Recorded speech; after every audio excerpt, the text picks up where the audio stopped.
আজকে সারা সপ্তাহের বাজার তোমাদের সাথে শেয়ার করব। এই যে আম কেনা হয়েছে, আমগুলো এত সুন্দর, আর এগুলো না গ্রামের বাড়ি থেকে পাঠানো হয়েছে। এখন যেহেতু গাবের সিজন, তো গাব পাঠানো হয়েছে। তোমরা কে কে কোন অঞ্চলে কি বলে ডাকো একটু বইলো।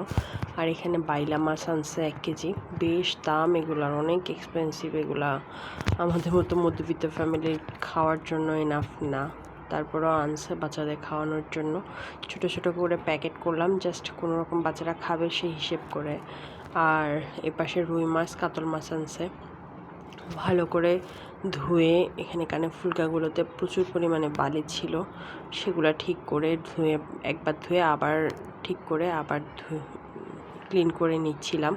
মাছের মধ্যে অনেকটা ময়লা ছিল, এই জন্য ক্লিন করতে একটুখানি সময় লাগতো। তো তোমরা কাজ করার সময় গিনিরা সবসময় একটু অ্যাফ্রন পরে নিও, উপরে যে অ্যাফ্রনটা পরা লাগে ওইটা একটু পরে নিও, তাহলে জামা এত নোংরা হয় না। আমি অলওয়েজ, মানে যখন মনে থাকে, সবসময় তো মনে থাকে না, অলওয়েজ ট্রাই করি একটুখানি অ্যাফ্রনটা পরে নেওয়ার জন্য, এতে কিন্তু জামাটা নোংরা হয় না।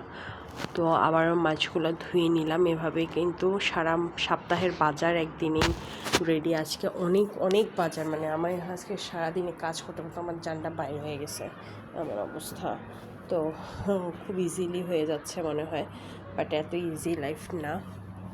এই পাশে আরেকটা মাছ, রুই মাছ, ওইটারও কান টান ফুলকা টুলকা সব আমি ক্লিন করে নিচ্ছিলাম ভালো করে।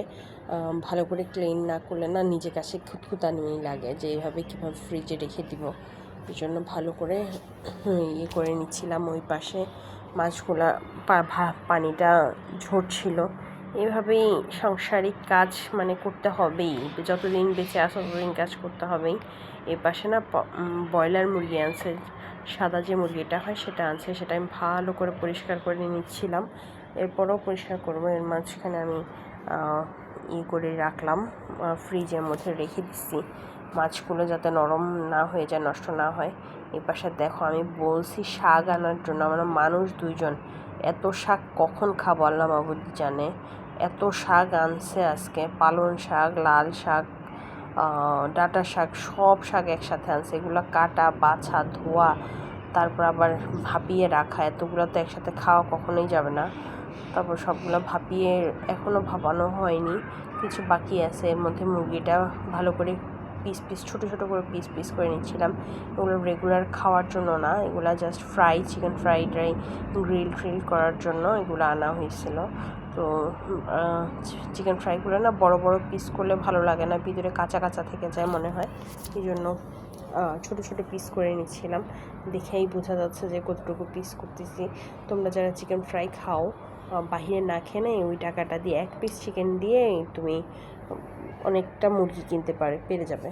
তো ওগুলো আবারও ছোটো ছোটো করে কেটে নিয়েছি, যে ভিতরে ভালো করে পরিষ্কার করে নিচ্ছিলাম যাতে ময়লাগুলো চলে যায়।